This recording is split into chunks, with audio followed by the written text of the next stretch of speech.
এই কি চাব লাগিব পৰীক্ষাৰ এক মুহূৰ্তত সেইখিনি কথাকে মই তোমালোকক এতিয়া ক'ব বিচাৰিছোঁ। প্ৰথম কথা হ'ল কি আমি কেইটামান পাঠ নিৰ্বাচিত কৰি ল'ব লাগিব যে শ্বৰ্ট কুৱেশ্যনখিনি MCQখিনি বিশেষকৈ আমি সেইকেইটা পাঠৰ পৰা খুব ভালকৈ চাম, যিকেইটা পাঠত সহজে বুজি পায়। তাৰ কাৰণে আমি কি কৰিব লাগিব, আমাৰ পাঠত থকা সাৰাংশখিনি আমি মুখস্থ কৰিব লাগিব, সাৰাংশখিনি আৰু সূত্ৰখিনি। এতিয়া আমি উদাহৰণস্বৰূপে প্ৰথম পাঠটোত আছে আমাৰ ৰিভিজন মানে পুনৰ আলোচনা। পুনৰ আলোচনা বুলি কওঁতে আমি বহুতে ভাবোঁ যে এই পাঠটোৰ ভিতৰত থকা কথাখিনিয়ে আহিব, এনেকুৱা কথা নহয়। পুনৰ আলোচনাত আমি ক্লাছ অষ্টম শ্ৰেণীত পঢ়া ঘনমূল, বৰ্গমূল,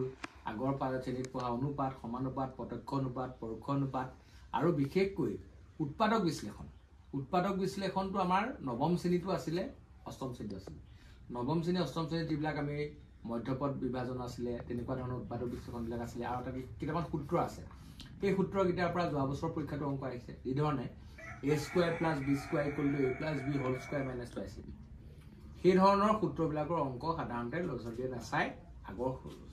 পাঠত পাই অহা বা অষ্টম শ্ৰেণীত পাই অহা পাঠ নাচায়, সেইবিলাকত বিপদত পৰে। গতিকে সেই ধৰণৰ সূত্ৰৰ পৰা অংক আহিব পাৰে। ইয়াৰ পাছতে আহিলোঁ আমি বাস্তৱ সংখ্যাত। বাস্তৱ সংখ্যাত মাত্ৰ তোমালোকে উদাহৰণৰ সকলোবিলাক কথা চাবা, তাত একেবাৰে সহজ। তাত গসাগু উলিওৱা ইউক্লিডৰ কলন বিধি ব্যৱহাৰ কৰি, মৌলিক উৎপাদক বিশ্লেষণ পদ্ধতি ব্যৱহাৰ কৰি লসাগু পূৰণ গসাগু কৰিলোঁ সংখ্যাকেইটা পূৰণ ফল হ'ল। আৰু কি আছিলে আমাৰ তাতে আৰু এটা কথা, তাত দৰকাৰী কথা আছে। তাত গসাগু উলিওৱা আৰু লসাগু উলিওৱা অংকবিলাক কি হয়, গসাগু আৰু লসাগুবিলাক গ'লেও আমি আখৰৰ অংক দিলে আমাৰ অকণমান অসুবিধা হয়। এতিয়া আমি চাম যে গসাগু উলিওৱা অংকবিলাকত সাধাৰণতে কি কৰা হয় যে উচ্চতম মান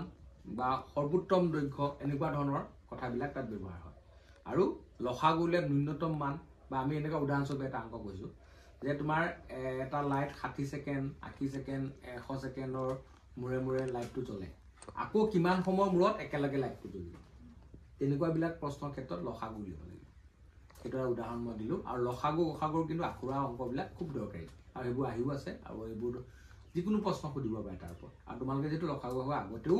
তোমালোকে পাইছা, গতিকে তাৰ প্ৰশ্ন বিভিন্ন সুধিব পাৰে। আৰু তাত তাতকৈ দৰকাৰ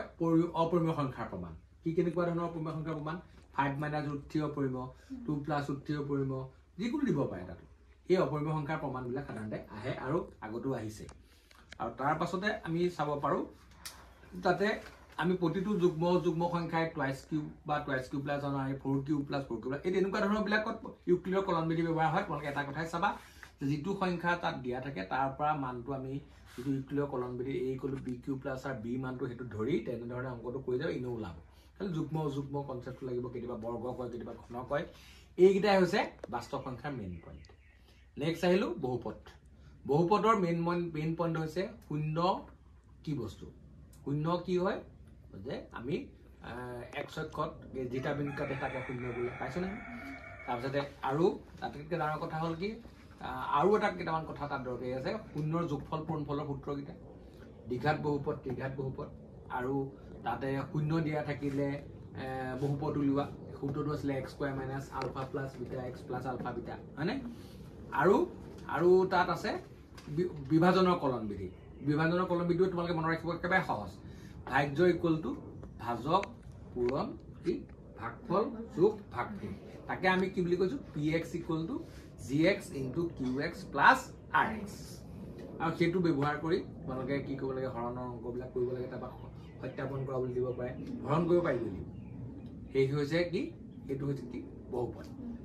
ইয়াৰ পাছতে আহিলোঁ আমি দ্বিঘাত সমীকৰণ। নহয়, দুটা চলক দুটা ৰৈখিক সমীকৰণ আছিলে জোৰ। তাত দুটা চলকটো ৰৈখিক সমীকৰণৰ জোৰত আটাইতকৈ দৰকাৰী কথাকেইটা হৈছে সংগত পৰীক্ষা। সেইটো আমি সকলোৱে সহজ। এইটো কি দুটা সমীকৰণ দিয়া থাকিলে সংগত হ'লে কি হ'ব, অসংগত হ'লে কি হ'ব, a1/a2 ≠ b1/b কি সমাধান থাকিব, একক সমাধান থাকিব, হয়নে?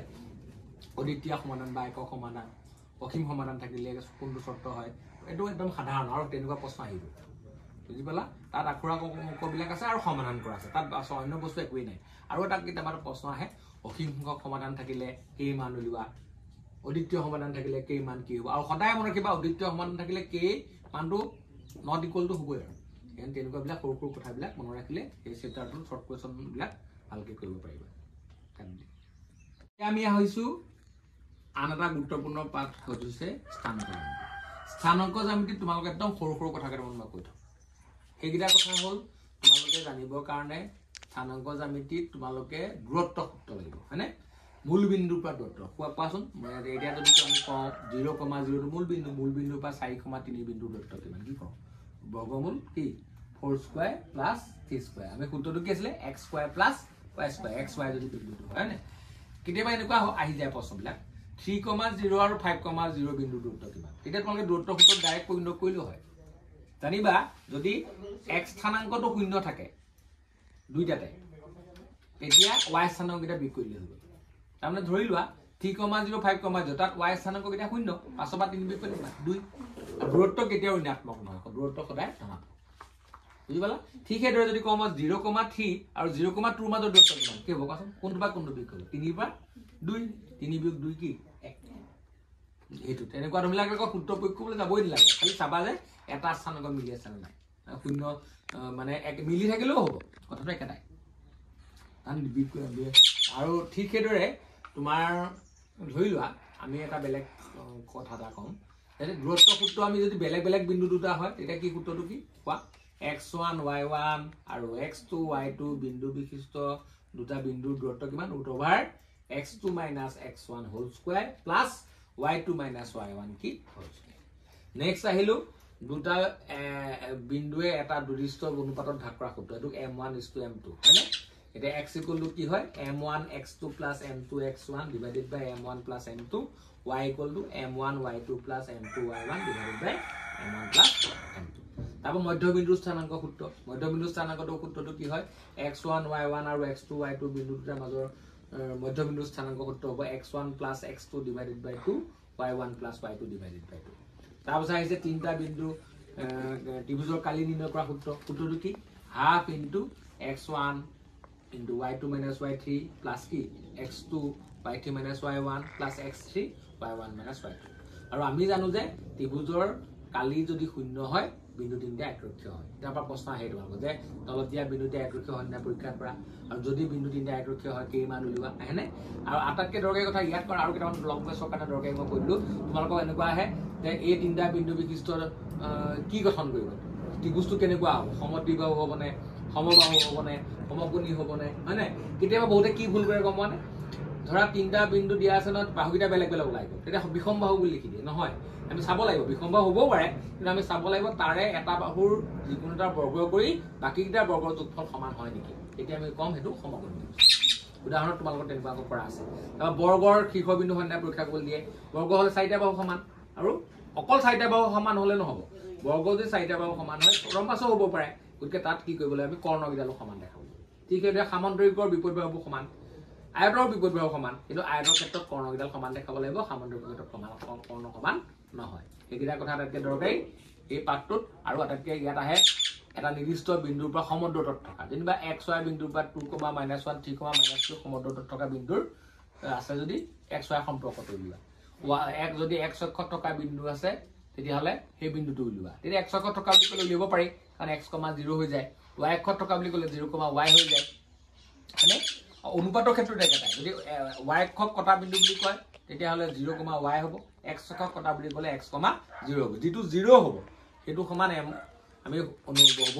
এইটো কি আমাৰ অন্তৰ্বিভক্ত কৰা সূত্ৰ যিটো আছে সেইটো পাতি দিলে সূত্ৰটো ওলাই সেইকেইটা কথা ইয়াত দৰকাৰ আছে লাষ্ট তোমালোকৰ কেতিয়া আছে আমি যাম পৰিসংখ্যাত আটাইতকৈ ডাঙৰ কথা হ'ল তোমালোকে বহুতে ভাবা কি ডাঙৰ ডাঙৰ অংক আহিব MCQটো ডাঙৰ ডাঙৰ নাহে তাত তোমালোকে চাবা মধ্যমা বহুল বহুতে ভুল কৰে মাধ্য উলিয়াওঁতে কি বস্তু খেলিমেলি কৰে ইংৰাজী শব্দকেইটা মনত ৰাখিবা মাধ্য মানে মিন কি হ'ল ক'লো মাধ্য মানে মিন বা এভাৰেজ বা গড় একেটা অৰ্থ মধ্যমা মানে মিডিয়ান মধ্যমা মানে কি মিডিয়ান তোমালোকে অসমীয়াত কনফিউজন লাগে মধ্যমা শুনিবলৈ একে হয় নাই বহুতে তোমালোকে আপুনি সৰুতে কৈ দিলা মধ্যমা মানে এই বোলে সৰু মাধ্য মানে সৰু বা ডাঙৰলৈ সজাম সেইটো নহয় আৰু মধ্যমাটো হে সৰু বা ডাঙৰলৈ সজায় মাধ্যত একো সজাবলগীয়া কথা নাথাকে যিমানকেইটা সংখ্যা থাকে যোগ কৰি সেই মুঠ সংখ্যা যেটা সেইটো হৰণ কৰিব লাগে এইটো এভাৰেজ চলিব আৰু মধ্যমাত সৰু বা ডাঙৰলৈ সজাব লাগে আৰু বহু লগত কি হয় আটাইতকৈ কি বেছিবাৰ যিটো পায় সেইটোৱে সৰ্বোচ্চ বাংবটাটোৱে কি হয় বহু লগত আৰু সেই তিনিটা বস্তু তাত ভালকৈ চাবা আৰু তাত প্ৰতিটো উদাহৰণ অংক কৰিবা মই তোমালোকক এটা এডভাইজেই দিলোঁ যদি মধ্যমা বহুলকৰ নম্বৰ পাবলৈ মন আছে তোমালোকৰ বহুতে পাঠত থকা উদাহৰণ অংককেইটা ভালকৈ নকৰা প্ৰতিটো উদাহৰণ অংক কৰিবা তাত অন্যটা অংক কৰি নগ'লেও প্ৰেক্টিছ নকৰিলেও কথা নাই প্ৰতিটো উদাহৰণ অংক কৰিব সব নিয়মৰ অংক তাতে কৰা হ'ল লাষ্টত আছে বহুলকৰ কথাকেইটা মই অকণমান কৈ দিছোঁ বহুলকত কেইটামান কথাই দৰকাৰী প্ৰথম কথা লুডুগুটিত মুঠ ফলাফল কেইটা 6টা 1 2 3 4 5 6 এটা লুডুগুটিত 6টা হ'লে দুটা লুডুগুটিত কিমান হ'ব অলপ দেৰি ক'লো কিমান 36টা ঠিক আছে এটা মুদ্ৰা টছ কৰিলে 2 হয় দুটা মুদ্ৰা টছ কৰিলে কি হয় 4 হয় তিনটা মুদ্ৰা টছ কৰিলে ফলাফল 8টা এটা এনেকৈ মনত ৰাখা ঠিক সেইদৰে আমি তাজপাত এদু তাজপাতত কেইটা পাত থাকে 52টা ৰোহিতনৰ 13টা চিটনৰ 13টা স্কাপনৰ 13টা আৰু কি আৰু এটা থাকিলে নহয়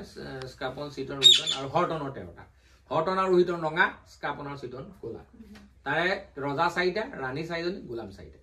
টেক্কা 4টা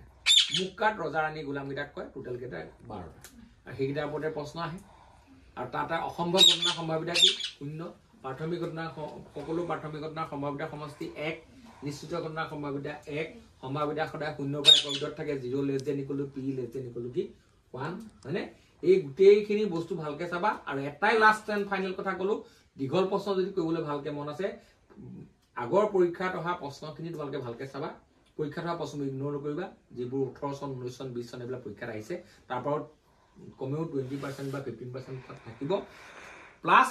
নলেজৰ কোৱেশ্চন হ'ব প্লাস তোমালোকৰ উদাহৰণৰ অংকখিনি ভালকে কৰিবা তেতিয়াই তোমালোকে এট লিষ্ট তোমালোকৰ মিনিমাম মাৰ্কস এটা পাবলৈ কিন্তু অসুবিধা নহয় কিন্তু ভালকে গোটেইখিনি কোনো কিন্তু কিতাপখন বাদ নিদিবা কিতাপখনৰ আদিৰ পৰা অন্তলৈকে সকলোবিলাক কথা যোনে ভালকে চাবা তেতিয়াই নম্বৰ ভালকে পাবা সকলোৰে শুভেচ্ছা থাকিল ধন্যবাদ